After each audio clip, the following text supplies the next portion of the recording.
এই রেসিপিটা আমি আপনাদের সঙ্গে শেয়ার করব, তাহলে দেখতে থাকুন আমার রেসিপিটা। গোটা গোটা লোটে মাছের বা নিহারি মাছের ঝাল। এটা হচ্ছে নিহারি মাছ, কেউ একে লোটে মাছ বলে, কেউ নিহারি মাছ বলে। আজকের আমি দেখাবো এই নিহারি মাছের ঝালের রেসিপি, যে ভাঙবে না, গোটা গোটা থাকবে। তার জন্য আমি নিহারি মাছকে ভালো করে ধুয়ে নুন হলুদ মাখিয়ে আমি রেখে দিয়েছি। নিহারি মাছটা ভাজার জন্য আমি নিয়ে নিচ্ছি আটা। আমার ঘরে ময়দা ছিল না, তাই আটা নিয়েছি। আপনারা ময়দা হচ্ছে হলুদ গুঁড়ো,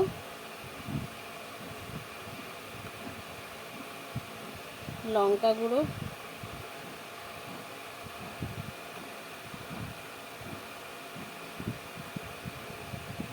নুন,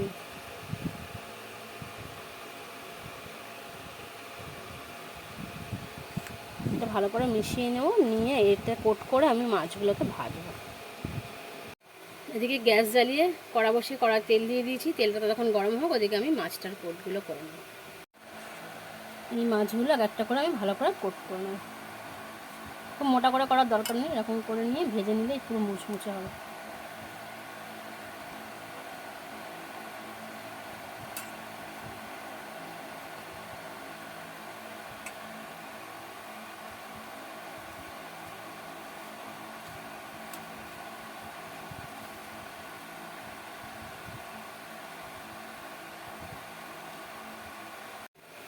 সব মাছগুলো আমি আটা দিয়ে কোট করে নিয়েছি।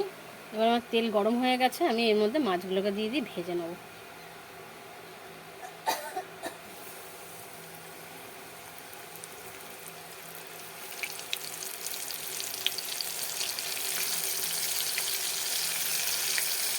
এরকম করে আমি সব মাছগুলোকে ভেজে নেব।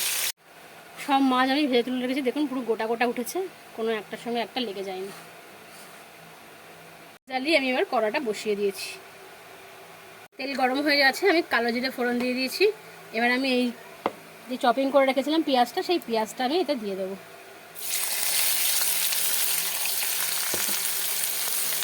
পেঁয়াজটাকে খুব ভালো করে ভাজতে হবে।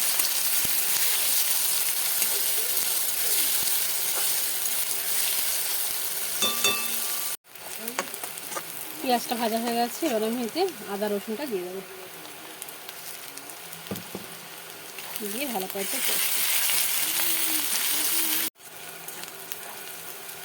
ভাজা হয়ে গেছে।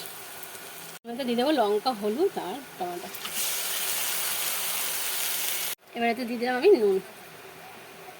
মশলা কষানো পুরো কমপ্লিট, দেখুন তেল ছেড়ে দিয়েছে। এবার আমি একটু জল দিয়ে দেবো, জলটা দিয়ে ফুটে উঠলেই মাছগুলো দিয়ে দেবো।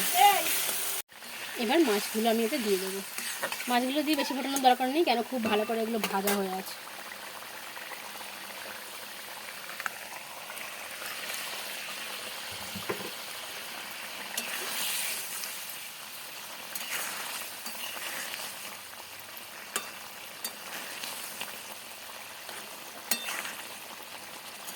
আর মাছের ঝাল রেডি। আপনার যদি ধনে পাতা থাকে তাহলে একটু উপর থেকে ছড়িয়ে দেবেন, আমার কাছে নেই, তাই জন্য আমি দিলাম না।